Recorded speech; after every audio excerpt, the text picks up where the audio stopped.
The ocean was a black void beneath me, stretching endlessly in every direction. Only the beam of my flashlight cut through the gloom, illuminating the wreck we'd come to explore. But today, I wasn't here for the thrill of discovery. Nate swam just ahead, his body slicing through the water with the ease of someone who'd spent more time below the surface than above it. I watched him, every movement calculated, every breath he took through his regulator a reminder of how fragile life was down here. 40 meters deep, anything could go wrong. And I was going to make sure it did. My heartbeat pounded louder in my ears than the hum of the tank on my back. I was calm, colder than I thought I'd be. I adjusted my grip on the oxygen gauge, fingers brushing against the valve. Just one turn, barely noticeable, and Nate's air supply would begin to dwindle. It was poetic in a way. He thought we were here to dive, to explore the remnants of a sunken world. He didn't know I'd brought him here to watch him drown. I signaled him to stop, pretending to adjust his tank, like I'd done 100 times before. He trusted me. We were friends. That's how he justified screwing my wife, by telling himself it wasn't personal, just an affair, just something between him and Clara. I'd seen it, though, that kiss they thought was hidden, the looks they exchanged when they thought no one was watching. But I was always watching. Nate glanced back, oblivious to the war raging inside me. I gave him a thumbs up, the universal signal that everything was fine. And then I turned the valve just a little, enough to feel the resistance, enough to know it was done. We kept swimming deeper, the pressure of the water pressing in on me, but I welcomed it. The world above had become suffocating, filled with Clara's lies and Nate's betrayal. Down here, I could breathe. Down here, I could end this. Nate stopped suddenly, his body tensing as he realized something was wrong. He signaled to me, his air was running out. Fast. His eyes, wide with panic, locked on mine. "Help me," they pleaded. I stared back, steady. I didn't move. The next few moments were a blur of chaos. Nate struggled, hands fumbling with his regulator, trying to get his air back. I could see the terror now, seeping into every movement. His body jerked as he tried to swim up, but it was too late. The depths had him now, and I wasn't going to save him. He was alone, and that was exactly how I wanted him. I turned and swam toward the surface, leaving him behind in the dark. As I ascended, my mind emptied, the anger that had burned inside me for months finally cooling. Nate was fighting for his life beneath me, and I was free. Breaking the surface, the air felt sharp and clean in my lungs. I tore off my mask, breathing deeply as the boat bobbed lightly in the water, the sky above a bright, cloudless blue. The contrast was stark, almost jarring, but fitting. No one on this boat, no one up here, knew what had just happened down there. I did, though, and so did Nate. The coast was a thin line in the distance, just beyond the boat's reach. The sun beat down, casting long shadows over the deck as I climbed aboard, dripping wet, the weight of my dive gear pulling at my shoulders. The boat rocked gently underfoot, the same rhythm it always had. But this time, everything felt different. Clara was waiting, a bright smile on her face as she wiped the salt spray from her sunglasses. "How was it?" she asked, her voice casual as if today was just another one of our adventures. I forced a smile. "Good," I lied, setting down my gear with more care than I felt. My hands trembled slightly, a leftover adrenaline rush from what had just happened beneath the waves. But she didn't notice. She never noticed. "Where's Nate?" she asked, glancing behind me, her gaze scanning the horizon. Her question hit like a punch to the gut, even though I'd prepared for it. "He's still down there," I said, pulling off my mask. "He wanted to stay longer, check out the wreck a bit more." I kept my tone neutral and steady, just like I'd practiced in my head 100 times before surfacing. Clara smiled again, completely unaware. "Of course, he did. That man can't resist an adventure." Her laugh was light, innocent. She had no idea. I didn't answer, busying myself with the dive equipment, my back to her. Each click of a buckle, each coil of a hose was a reminder of what I'd just done. Nate was still down there, but he wasn't exploring anymore. He was sinking. The minutes ticked by. Clara grew restless, checking her watch, then the water. "He should be back by now," she said, a slight edge creeping into her voice. I felt my chest tighten but kept my face calm. "Maybe he's just taking his time. You know how he is."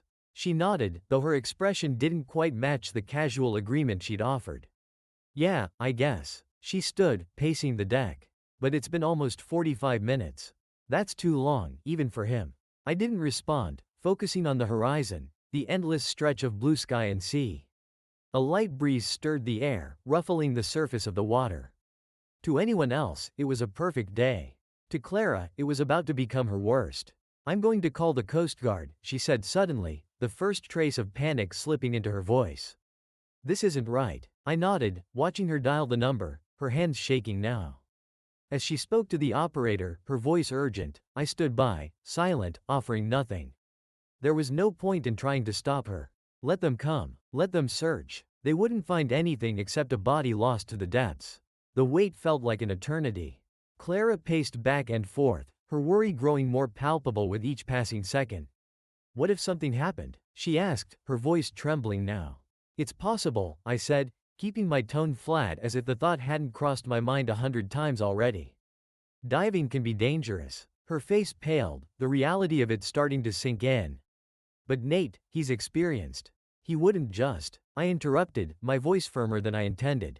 Accidents happen, Clara. Her eyes met mine for the first time that day, really looking at me, searching for something in my expression that I wasn't sure she'd find. But you didn't see anything wrong down there? I hesitated just long enough for it to feel like the weight of the world hung in the balance.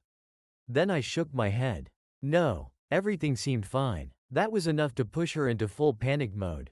She grabbed the railing, staring out at the water as if she could allow Nate to appear, to break the surface with that easy grin of his, brushing off this whole thing like he always did. But he wouldn't. I made sure of that. By the time the Coast Guard arrived, the sun was dipping lower in the sky, casting a golden hue over the sea. They searched for hours, their boats circling the area where we'd last seen Nate, their voices echoing through radios, calling for divers to check the wreck. But I knew they wouldn't find him. Not alive, at least. Clara stood on the deck, arms wrapped around herself as if she could hold herself together through sheer will. I watched her from the corner of my eye, feeling nothing but a strange, cold emptiness. As the sun set and the search team began packing up, the head of the operation approached us, his expression grim. We'll continue searching tomorrow, he said, his tone professional but the message clear. They weren't expecting to find Nate alive. Clara burst into tears, crumbling against the railing, her sobs racking her body. I stood beside her, resting a hand on her shoulder, just like I was supposed to. Just like any good husband would. But inside, I felt nothing. Nate was gone. My revenge was complete. The days after Nate's disappearance passed in a blur. The Coast Guard resumed their search, scouring the area, and sending divers down to check every inch of the wreck. But I knew they wouldn't find him. They couldn't. Clara was barely holding it together, her grief transforming into a constant panic that hung over the house like a thick fog. We sat in the living room one evening, the TV muted as news reports flashed across the screen. Nate's face was there, plastered on every channel, headlines speculating what might have gone wrong. Clara hadn't spoken much since the Coast Guard officially declared Nate missing. I hadn't either, preferring the silence over the forced small talk we'd normally fall into. But that evening, something shifted. Matt, Clara's voice was small, hesitant. I looked over, finding her sitting on the couch, knees drawn to her chest, her eyes rimmed red from days of crying. Do you think it was my fault? I didn't answer right away, leaning back into the chair, thinking of how to play this. It would be easy to let her spiral, to let her fall into the pit of guilt. I could tell her yes, it was her fault, that maybe if she hadn't been sneaking around with Nate, none of this would have happened. But that wasn't the plan. Not yet. I shook my head slowly. No, Clara, this isn't on you. Diving's dangerous. Nate knew the risks. She didn't seem convinced, her brow furrowing as she wiped away another tear. But he was always so careful. What if something distracted him? What if he wasn't thinking clearly because... She trailed off, her eyes meeting mine for a fleeting moment before dropping to her hands, twisting the hem of her shirt nervously. She didn't finish the sentence, but she didn't have to. I knew what she was thinking. What if he wasn't thinking clearly because of me? I stayed silent, watching her unravel on her own. I didn't need to say anything. Guilt was already doing its job, eating away at her from the inside. The affair, Nate's death, it was all spinning around her, tightening the noose. I just don't understand how this happened, she whispered, almost to herself. I don't understand why he didn't come back. I could see the cracks forming, the confusion mixing with grief. with guilt, and I knew it wouldn't be long before she broke completely. All I had to do was wait. The doorbell rang, snapping her out of her thoughts. Clara looked up, startled, her expression briefly hopeful. I didn't need to check the door to know who it was. It wouldn't be Nate, but it would be someone from the dive community, or maybe the police. They'd been visiting frequently, questioning us, trying to piece together what had happened. "I'll get it," I said, standing up. Outside stood one of the detectives assigned to the case. His hat pulled low to shield himself from the drizzle starting to fall. His face was serious, as always. He was a man used to delivering bad news. "Mr. Thompson," he greeted, nodding at me. "We've completed another sweep of the wreck. No signs of Nate. We'll keep the search going, but I wanted to ask you a few more questions." "Just a follow-up." "Sure," I replied, stepping aside to let him in. The detective walked in, glancing briefly at Clara, who looked away, staring blankly at the TV. He cleared his throat, pulling out a small notepad. "I want to go over the events of the dive again if you don't mind. Just to make sure we haven't missed anything." I nodded, sitting back down. "Of course. Whatever you need." As the questions started, I repeated the same story I'd told before, calm and precise. Nate had seemed fine at first. Everything looked normal. But then he stayed down too long. Maybe there was a problem with his equipment. Maybe it was a freak accident. The detective listened carefully, his pen scratching across the notepad, but I could tell from the look in his eyes that they were starting to lose hope of finding him alive. And that was exactly what I wanted. When he left, Clara stood by the window, watching the rain streak down the glass, her face tight with tension. She still didn't say anything, but I could feel the distance between us growing. Good. It would make what came next even easier. The days stretched into weeks. Nate's face still appeared on the news, but the stories grew fewer and fewer. Clara's grief deepened, becoming part of the walls of our home. I stayed out of her way, giving her space, waiting for the right moment. One night, she came into the kitchen where I was nursing a beer. She looked worn out, her eyes hollow, her frame thinner than it had been a month ago. She stood by the doorway for a moment, watching me. Then, she finally spoke. "I need to tell you something." I set down the bottle and leaned back, meeting her gaze. "What is it?" She hesitated, her hands twisting together. "It's about Nate. I wasn't honest with you. There was more between us than I let on. I didn't move. I didn't even blink. I just let her keep going, letting her dig herself deeper. We were seeing each other. I didn't want you to find out like this. I was going to end it, but then." Her voice cracked, the guilt choking her. "And now he's gone, and I can't fix it. I'm so sorry, Matt. I'm so sorry." Her words hung in the air between us, heavy and desperate. For a long moment, I just stared at her, letting the weight of her confession settle. I could feel her waiting for my reaction, for the explosion of anger she expected. But I didn't give it to her. Instead, I stood up slowly, pushing the chair back with a quiet scrape.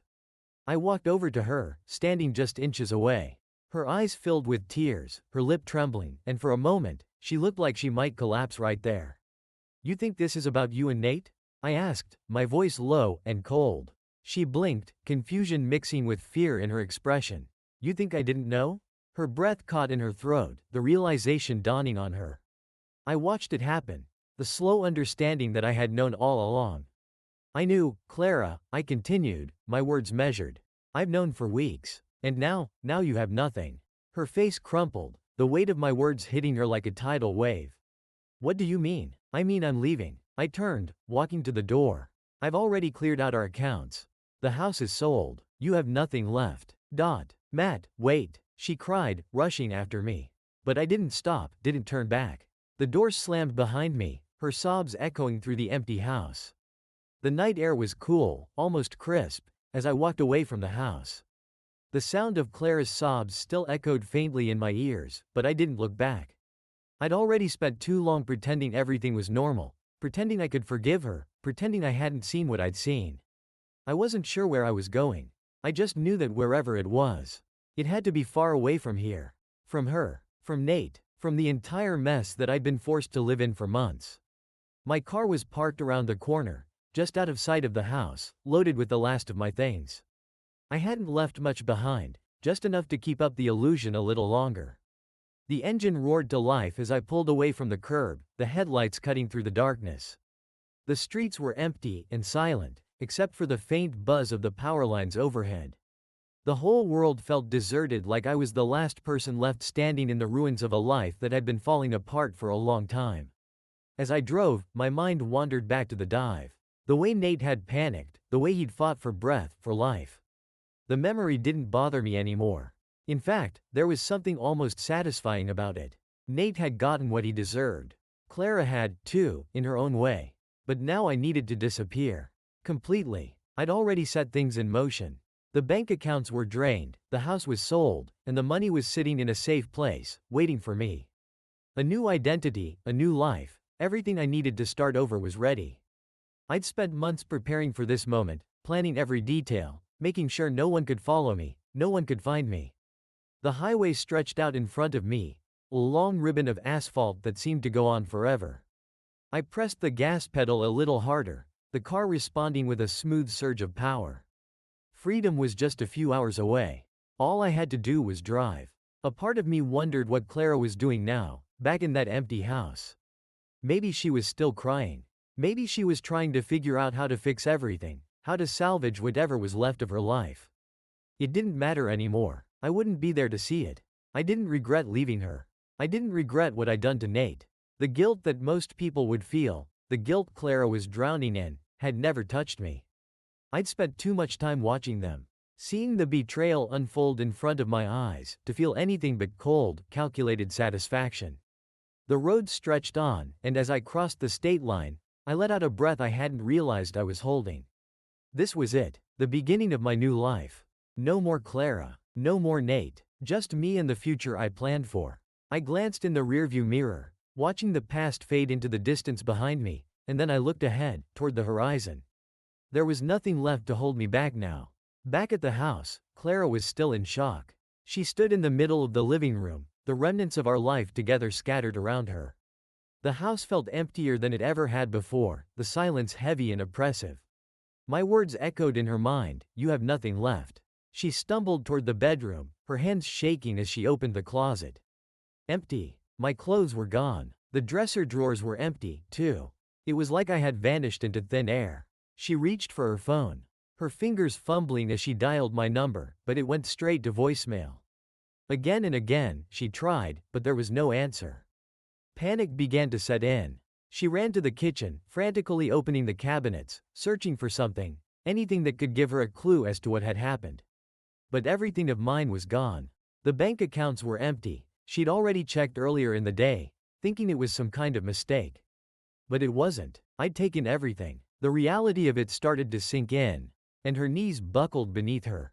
She sat on the cold kitchen floor, her back against the cabinets, staring at the blank space where her life used to be. The tears came again, harder this time, choking sobs that racked her body. She had no one now. Nate was gone, and so was I. She had nothing left, just like I'd said. She tried to think, tried to understand how everything had fallen apart so quickly. But the answers wouldn't come. She had no idea how long I'd been planning this, no idea how far ahead I'd been thinking. All she knew was that her world had collapsed in a matter of hours.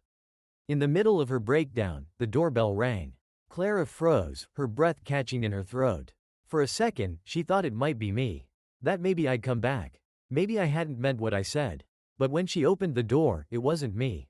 A man stood there, wearing a suit, his expression grim. "Mrs. Thompson?" he asked, his voice low and professional. She nodded, wiping at her tear-streaked face, trying to compose herself. "Yes, that's me." He pulled out a folder from his briefcase, handing it to her with a sympathetic look. "I'm from the real estate agency. Your husband signed the final papers for the sale of the house earlier today. I'm just here to collect your signature and finalize the process." Clara's heart stopped. The room spun around her as she took the papers, her mind reeling. The house had been sold. I hadn't just taken our savings. I'd taken everything. Her home, her security, her future. I didn't know, she stammered, staring down at the papers in disbelief. "I didn't. I'm sorry, ma'am," the agent said gently. "But your husband made all the arrangements. Everything's in order. I just need your signature to complete the process." Her hand shook as she took the pen he offered. It was like a nightmare she couldn't wake up from. With a shaky breath, she signed the papers, her life crumbling around her with every stroke of the pen. When the agent left, she collapsed onto the couch, clutching the papers in her hands. The house, Nate, me, it was all gone. There was nothing left. Nothing but the weight of her own choices and the empty shell of a life that had once been full. For the first time since this whole thing had started, Clara realized she was truly alone. And this time, there was no one left to blame but herself. As I drove farther away, the lights of the city faded into the distance, swallowed by the vast darkness of the countryside. The hum of the tires on the road was the only sound. A comforting reminder that everything was under control. I had taken my revenge. I had wiped my hands clean of Clara and Nate. But there were still a few things left to wrap up. The new identity I'd arranged was airtight. Months of meticulous planning had ensured no one would be able to track me. But I wasn't naive. People would ask questions. Clara would try to piece things together, maybe even talk to the police. She'd realize, eventually, that Nate's disappearance wasn't an accident. That I had known more than I'd let on. I couldn't let that happen. Pulling off the highway, I found a gas station, dimly lit under flickering fluorescent lights. The air smelled of gasoline and damp asphalt. I parked in the shadows, leaning back in the driver's seat, and pulling out my burner phone. There were only 2 numbers in the phone. One for the lawyer who'd helped me arrange the sale of the house, and the other for someone much more discreet. I dialed the second number. A gruff voice answered on the first ring. "You ready?" "Yeah," I replied, keeping my voice low. "It's time." There was a pause on the other end, followed by a short, gruff laugh. "About time. I'll handle it." I hung up without another word. The call was short and cryptic, but I knew it was all that was needed. The man I had hired was someone who specialized in making problems disappear. He'd tie up any loose ends, ensure that no one would ever find out the truth about what happened to Nate, or about my sudden disappearance. I had planned this part carefully, too. I didn't want Clara dead, though the thought had crossed my mind in moments of rage. No, I wanted her to live with what she had done, to feel the weight of it every day for the rest of her life. She would be questioned, maybe even suspected, but there would be no evidence to link her to anything. And with me gone, she'd have no one to turn to. She'd be truly alone, left to face the fallout of her own actions. As for Nate, his body would never be found. The ocean had taken care of that. No matter how much they searched, all they'd find was silence. And eventually, the world would move on, forget about him. The man I had hired would make sure any remaining traces of me vanished, too. New documents, new accounts, a new life. No one would ever find Matthew Thompson again. I sat there for a moment longer, staring out at the empty road ahead of me. I'd gotten my revenge. Now it was time to disappear for good. Clara sat at the edge of the bed, staring at the stack of bills piled on the nightstand. They had started coming in right after the house was sold, each one more terrifying than the last.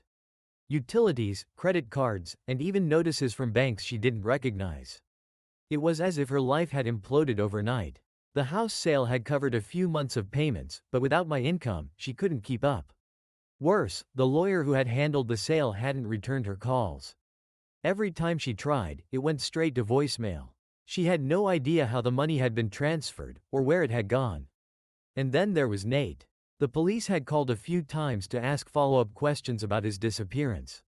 Clara had told them everything she knew, that we'd been diving, that something had gone wrong, and that Nate hadn't come back.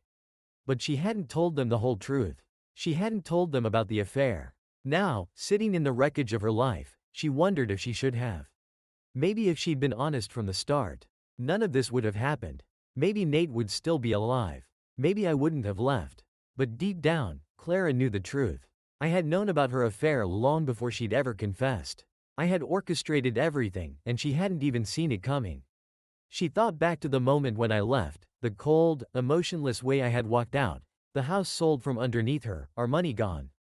Clara realized that she had been nothing more than a pawn in my game, a game she hadn't known was being played until it was too late. Desperation gnawed at her insides.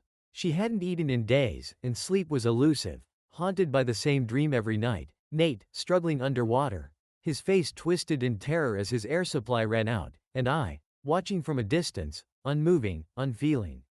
It was as if her subconscious had pieced together the truth, even though she still couldn't admit it to herself. One afternoon, after days of pacing the empty house, Clara decided to visit the dive shop. Maybe someone there could help. Maybe they knew something. Anything that could explain what had happened to Nate, or to me. When she arrived, the shop was quiet, the air thick with the smell of saltwater and rubber. The owner, a grizzled man named Jack, gave her a curious look as she walked in. "Clara," he greeted her, leaning on the counter. "Haven't seen you around in a while. I need to ask you something," she said, her voice shaky. "About Nate, the day he disappeared." Jack's expression darkened. "Damn shame. What happened to him?" "No one saw it coming. Nate was one of the best divers I knew." Clara swallowed hard. "But did he? Was there anything wrong with his gear? Could it have been faulty?" Jack shook his head, frowning. "No, we checked his equipment when the Coast Guard found it. Everything was in working order. It was strange, though." "What do you mean?" Clara asked, her heart pounding in her chest.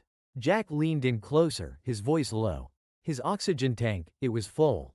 Nearly untouched. That's the part that doesn't make sense. If he drowned, he should have used up his air.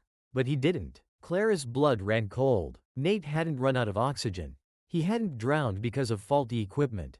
He had died because someone had made sure he couldn't get back to the surface. Someone like me. She stumbled out of the shop, barely able to breathe, the walls closing in around her.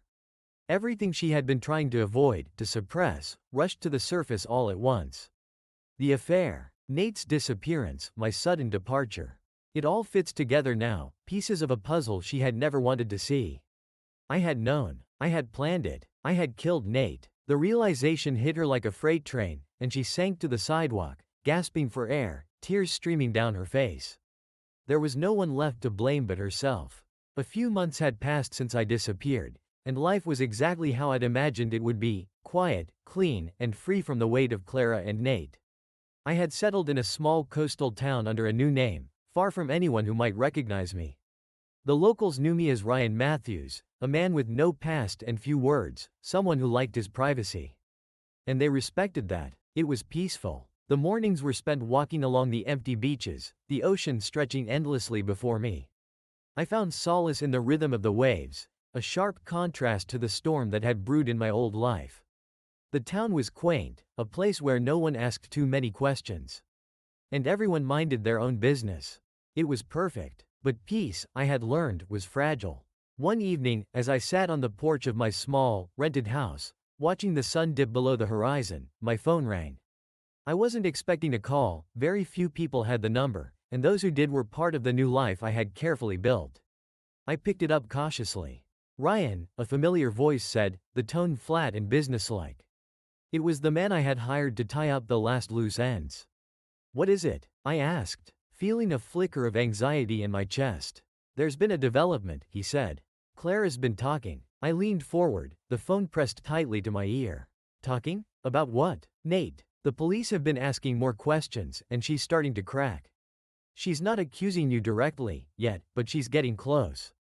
If she puts two and two together, it won't take long for her to figure out what happened." I gripped the edge of the table in front of me, my knuckles white. I had thought this was over. That once I left, Clara would spiral on her own, too lost in her own misery to ever figure out what I'd done. But I had underestimated her. "What do you suggest?" I asked, my voice low. "We take care of it, permanently," the man said without hesitation. "She's a liability now." I stared out at the horizon, the orange and purple hues of the sunset darkening into night. A part of me wanted to say yes, to let him handle it, to make sure Clara would never be able to uncover the truth. But another part of me hesitated. I had already destroyed her life. Did I really need to end it completely? "No," I said after a long pause. "Not yet. Let's wait and see. If she gets too close, we'll deal with it. But for now, leave her." There was a brief silence on the other end of the line, then the man spoke again. "Your call. But don't wait too long." I hung up and sat there in the growing darkness, the weight of the conversation pressing down on me. Clara was fragile, I reminded myself. She wouldn't figure it out. She couldn't. But the nagging doubt in the back of my mind refused to go away. Clara hadn't been the same since her visit to the dive shop. The revelation about Nate's oxygen tank had shattered what little remained of her sanity, and she had become consumed by the need for answers. Days and nights blurred together as she pored over every detail of the dive, trying to piece together what had really happened that day. I had known. That much was clear now. I had known about her and Nate long before she confessed. and I had orchestrated his death. But how? And why had I left so suddenly afterward? The questions gnawed at her, driving her deeper into obsession. She spent hours at the library, researching diving accidents, reading about equipment failures, and consulting with anyone who would listen. She even went back to the Coast Guard, asking for any information they had about Nate's disappearance. But they all said the same thing: his equipment was fine. There had been no reason for him to die. Except for me. Clara couldn't shake the image of me watching Nate struggle underwater. The way I had been so calm, so controlled. It had been too perfect, too well timed to be an accident. But no one would believe her. If she told the police what she suspected, they would ask for evidence, and she had none. All she had were her memories, tainted by guilt and grief. But there was one person who might believe her. Clara sat in her car outside of Nate's sister's house, her fingers gripping the steering wheel tightly. She hadn't spoken to Nate's family since the day of his memorial service. They had never liked her, even before the affair, and she knew that they blamed her for what had happened. But if anyone would want to know the truth, it was them. Taking a deep breath, Clara got out of the car and walked up to the door, her heart pounding in her chest. She knocked, and after a few moments, the door opened. Nate's sister, Olivia, stood there, her eyes narrowing as soon as she saw Clara. "What do you want?" Olivia asked coldly. "I need to talk to you," Clara said, her voice trembling. "It's about Nate." Olivia crossed her arms, clearly not interested. "Haven't you done enough? My brother is dead because of you." Clara flinched but didn't back down. "Please, just listen. There's something you need to know. Something I think Matt did." At the mention of my name, Olivia's expression changed. She stepped aside, letting Clara in. They sat in the living room, the tension thick in the air.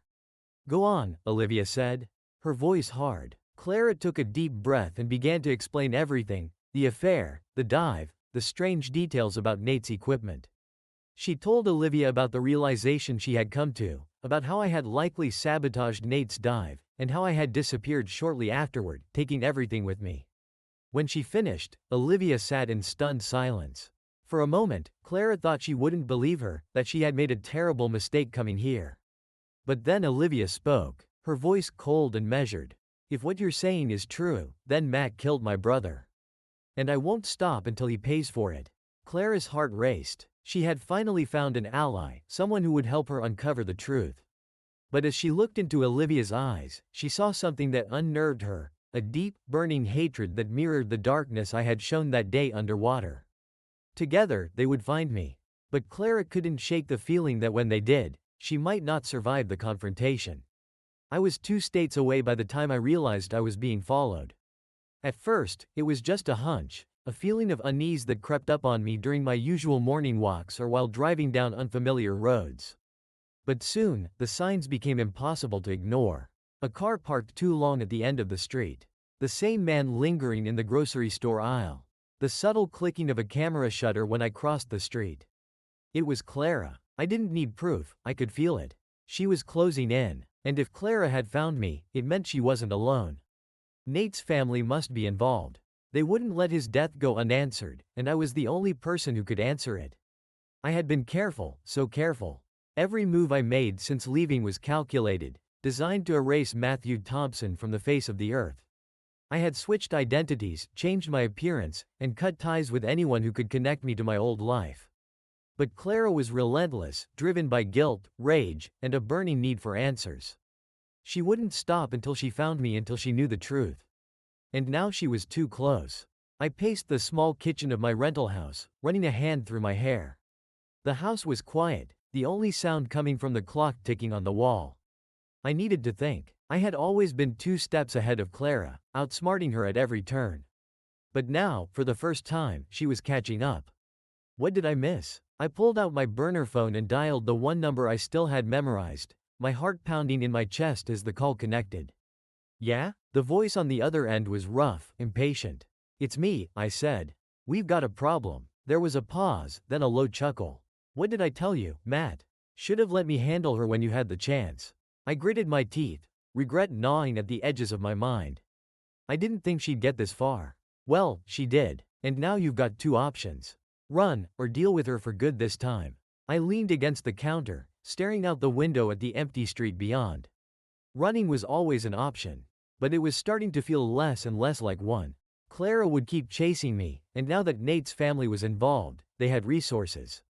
They could track me down no matter where I went. No, running wouldn't work. You think you can take care of it? I asked, my voice cold, distant. Easy, the man said. But it'll cost you. I don't care about the cost, I replied. Just do it. The man chuckled again. I like it when you're decisive. It'll be done. I hung up the phone and stared at it for a long time. I had crossed another line. I had told myself this was all for revenge, for justice. But now, it was survival. Clara had pushed me too far, and I wasn't going to let her win. As the hours passed, I found myself on edge, waiting for the phone to ring again, waiting for news that it was over. But deep down, I knew that even if Clara was gone, the guilt would remain. I had thought I could escape it, thought I could build a new life without the weight of the past dragging me down. But it was always there, lurking in the shadows, waiting to pull me under.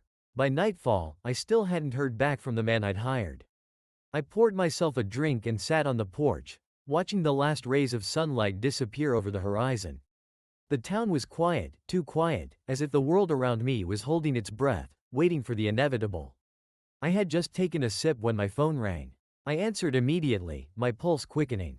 Is it done? There was a pause, then the man's voice, unusually tense. We've got a problem. My blood ran cold. What do you mean, a problem?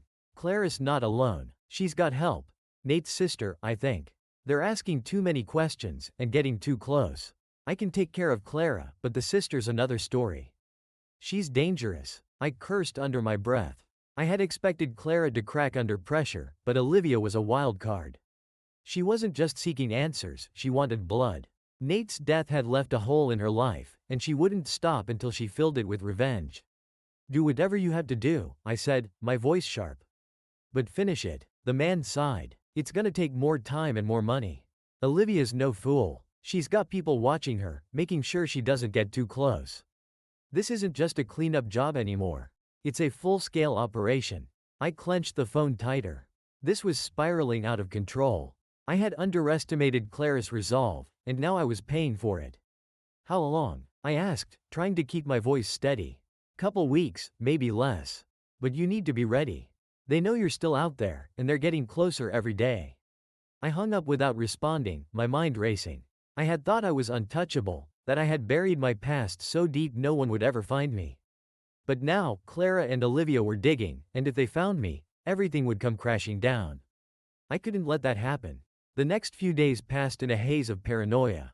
Every sound, every movement outside my window felt like a threat. I barely slept, haunted by the knowledge that Clara was out there, closing in. And with every passing hour, the weight of what I had done grew heavier, pressing down on me like an anchor pulling me into the depths. But I wasn't finished yet. I still had one more card to play. If Clara and Olivia wanted to find me, they'd have to come to me. And when they did, I'd be ready. I spent the next few days planning, methodically setting everything in motion. I was tired of running. Clara and Olivia had pushed me to a point where there was no more retreat, only action. The small town where I had hidden myself had been a quiet refuge, but it was no longer safe. I needed to make my move before they got too close. I knew that Clara and Olivia wouldn't stop until they found me. The trick was making sure that when they did, it was on my terms. I had to set the stage, lure them in, and ensure I came out of this with my life still intact. I sent a message to my contact, the man who had been cleaning up my mess since the beginning. It's time, I texted him. No further explanation was necessary, he would know what that meant. Everything would fall into place, just like I'd planned. It was a cold morning, a thick fog settling over the coastal town, as I began the final preparations. My house, small, unassuming, and tucked away from prying eyes, was perfect for the next phase of my plan. I packed a bag, taking only what I needed. A few days' worth of supplies, some cash, and a gun. I hadn't used one in years, but the feel of it in my hand was strangely comforting. I had chosen the meeting place carefully.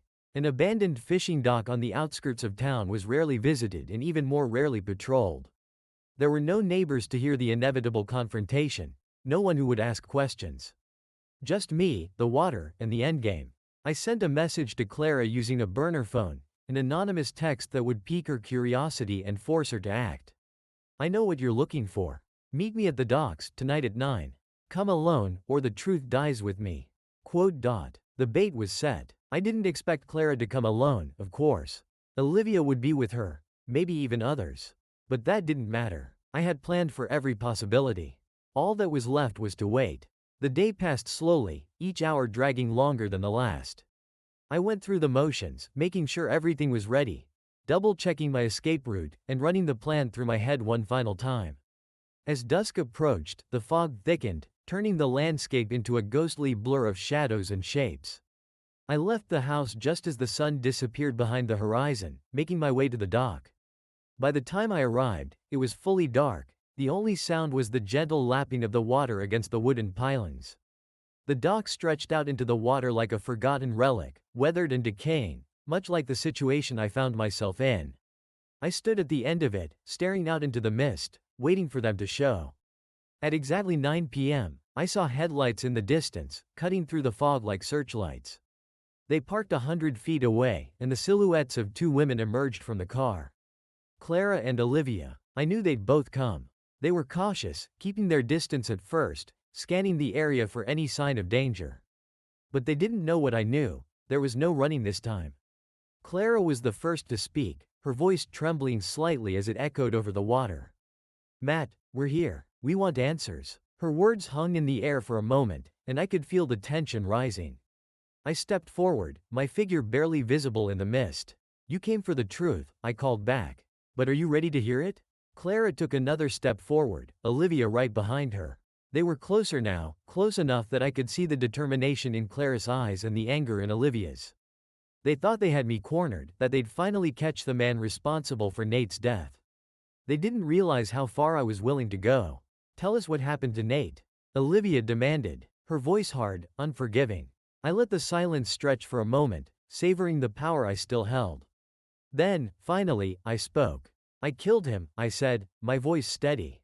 "I sabotaged his dive. I watched him struggle, watched him drown, and I did nothing to stop it." The shock on Clara's face was almost satisfying. She hadn't really believed it, not until this moment. Olivia, on the other hand, looked like she had expected it all along. Her jaw clenched, and I could see the hatred burning behind her eyes. "You bastard," Olivia spat, taking a step toward me. "You killed my brother." "Yes, I did," I replied calmly. "Because he deserved it. And you deserve to know the truth."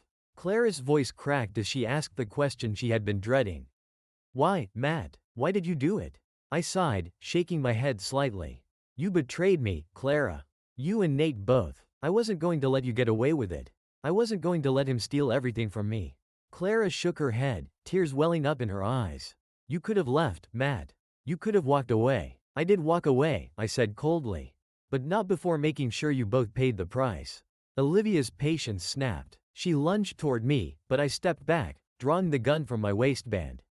The sudden movement froze her in place, Clara gasping in horror. "Enough," I barked, holding the gun steady. "You wanted the truth. Now you have it. But you didn't think this through, did you? You didn't think about what happens next." Clara's eyes widened in fear, and Olivia's face hardened with resolve. But neither of them moved. "I'm done with this," I said. "But I'm not going to prison for Nate or for you." I waved the gun toward the water. "You'll both disappear tonight, just like him." For a moment, there was silence. Then Olivia, always the fighter, took a step forward. "Do it, Matt. End it. But know that you won't walk away from this. They'll find you, no matter how far you run." I smiled darkly. "That's where you're wrong." But before I could make my next move, a sound cut through the fog, the wail of sirens, growing louder by the second. My heart pounded in my chest. They had set me up. The police were closing in. I cursed under my breath, glancing toward the distant lights. This wasn't how it was supposed to end. Clara took a step forward, her voice soft, pleading. "It's over, Matt. Just stop. Please." For the first time in a long time, I hesitated. The trap had been set, but not by me. And now, I was the one caught. The sirens grew louder, slicing through the fog like a blade. Panic rippled through me as I stood on the edge of the dock, the gun still clutched in my hand. This wasn't how it was supposed to end. I had planned everything down to the last detail, but now, Clara and Olivia had flipped the script. They had outmaneuvered me, and the police were seconds away from closing in. I glanced back at Clara and Olivia, their faces pale and tense. They stood frozen, waiting to see what I would do next. The weight of the gun in my hand felt heavier than it ever had. My mind raced, trying to figure out my next move, but there was no clear path. The water stretched out in front of me, dark and endless, offering no escape. Matt, Clara's voice broke through the chaos, soft yet desperate. It's over. You can't run from this. Run. The word echoed in my head. Running had been my answer to everything, ever since I left that dive site and let Nate die. But running had only brought me here, to this moment, trapped at the edge of a dock with nowhere left to go. I never wanted it to be like this, I muttered, mostly to myself, as if trying to justify the path I had taken. Clara took a cautious step toward me, her eyes locked on the gun. You don't have to do this, Matt. You can still walk away. Put the gun down. Olivia stayed where she was, her eyes filled with disgust and anger. She wouldn't plead with me like Clara was doing. She wanted me to pay for what I'd done to Nate, for what I had taken from them both. The sirens were too close now. Almost on top of us. Red and blue lights flashed in the distance, casting eerie shadows across the dock. I couldn't go to prison.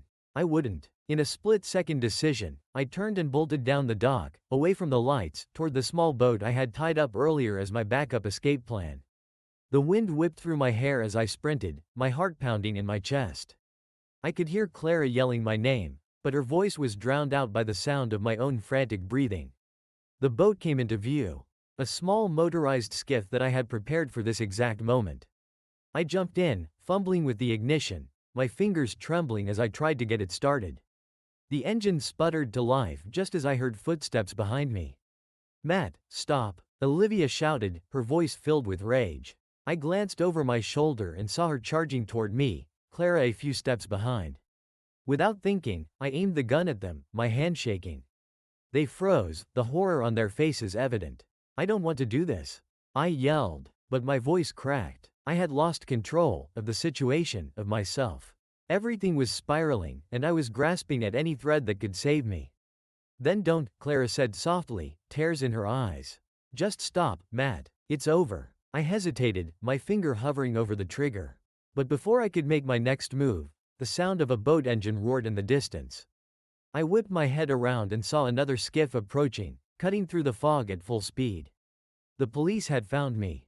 Panic surged through me, and I made my choice. I turned back to the controls, slamming the throttle forward as the boat lurched into the water, speeding away from the dock and into the mist. The cold air hit my face as the boat raced through the waves, the shore quickly disappearing behind me. But as I looked back, the flashing lights of the police boat were still visible, closing in fast. I gripped the wheel tighter, my mind spinning with desperation. There was no way out now. I could try to outrun them, but I knew it was only a matter of time before they caught up. The weight of everything I had done crashed down on me. Nate's death, my betrayal of Clara, the revenge that had consumed me, it had all led to this moment. I had destroyed everything, and now there was no escape. In the distance, I heard the police shouting through a loudspeaker, ordering me to stop. But I couldn't stop. Not yet. I pushed the boat harder, the engine roaring as I tried to gain speed. The water sprayed up around me, blurring my vision, but I could still hear them closing in. They were too close now. And then, the sound I had been dreading, the engine sputtered and died. I slammed my fist against the controls, but it was no use. The boat slowed to a crawl, drifting aimlessly in the water as the police boat pulled up beside me. They were shouting, guns drawn, ordering me to surrender. I dropped the gun. It clattered to the deck, the sound lost in the roar of the waves. There was nothing left to do. The police boarded the boat, their voices harsh and commanding as they forced me to my knees, handcuffing me. I barely heard them. My mind was somewhere else, lost in the fog that surrounded us.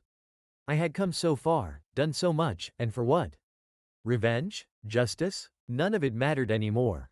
I had crossed too many lines and made too many enemies. There was no redemption left for me. As they dragged me onto the police boat, I caught one last glimpse of Clara and Olivia standing on the dock, watching as I was taken away. Clara's face was a mix of sorrow and relief, while Olivia's was hard, unforgiving. I had lost. There was no escaping the truth now. The cold steel of the handcuffs bit into my wrists as I sat in the back of the police car, staring out the window as the small coastal town faded into the distance. The adrenaline that had fueled me for so long had drained away, leaving me with nothing but an empty, gnawing despair. Clara and Olivia would get their answers. They'd tell the world what I'd done. And the world would judge me. But none of that mattered anymore. What mattered was that I had lost everything. Everything I had ever cared about, destroyed by my own hand. I thought about Nate, about the look on his face that day in the water, the panic in his eyes as he realized he was going to die. I thought about Clara, the way she had looked at me when I told her the truth, the betrayal written all over her face.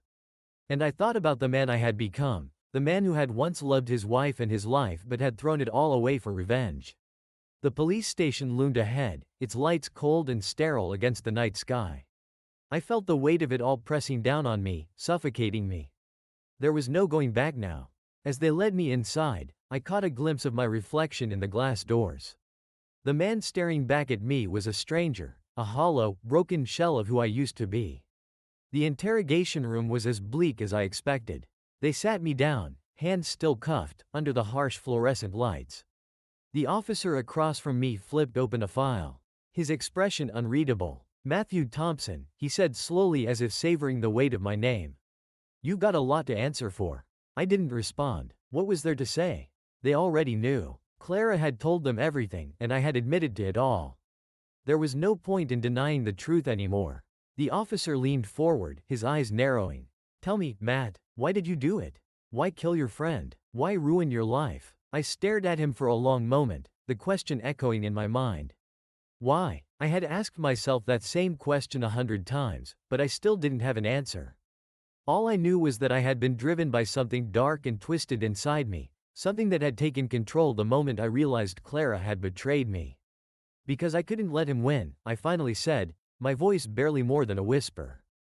The officer nodded as if that was all he needed to hear. He stood up, leaving me alone in the cold, sterile room. I sat there in silence, the weight of my choices crashing down on me like a tidal wave. There was no one left to blame but myself.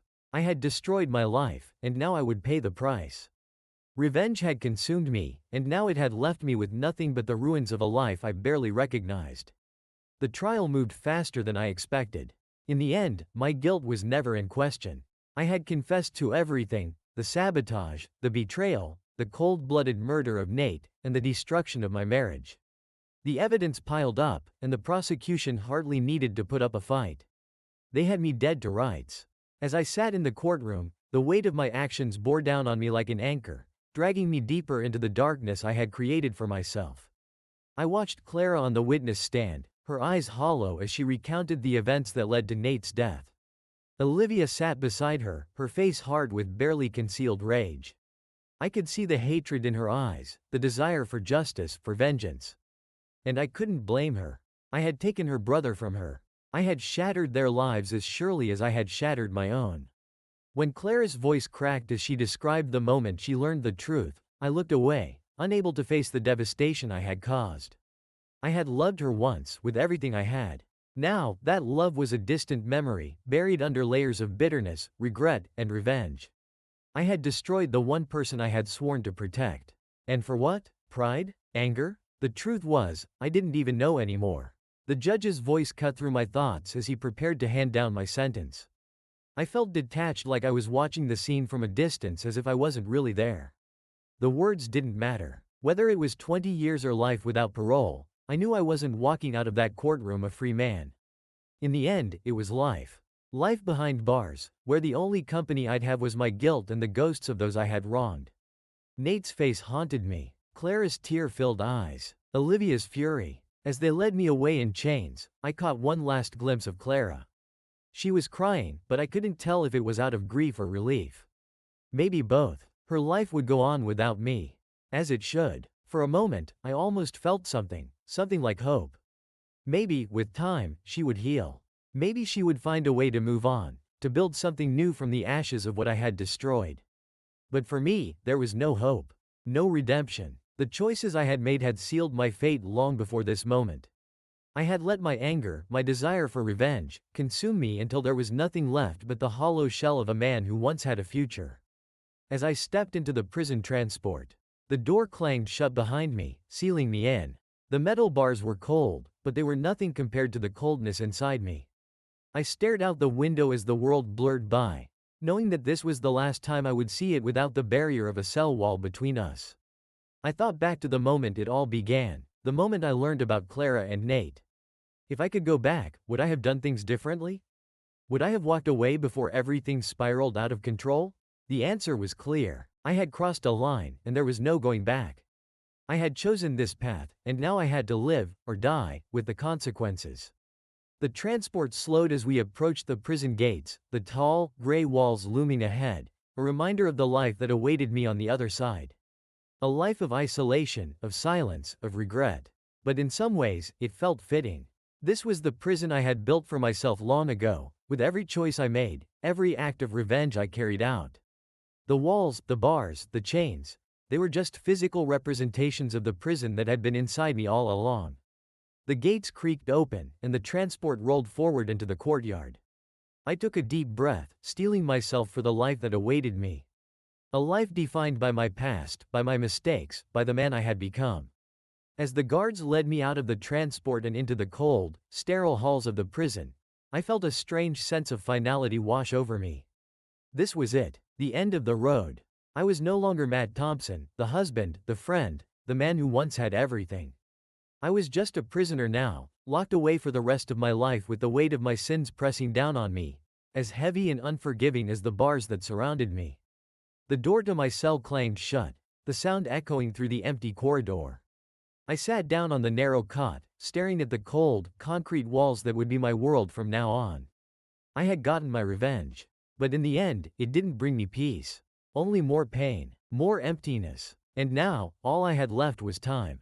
Time to think, time to regret, time to remember every moment that had led me here. And time to wonder if, maybe, there had been another way. But I would never know. This was my fate, and I had no one to blame but myself.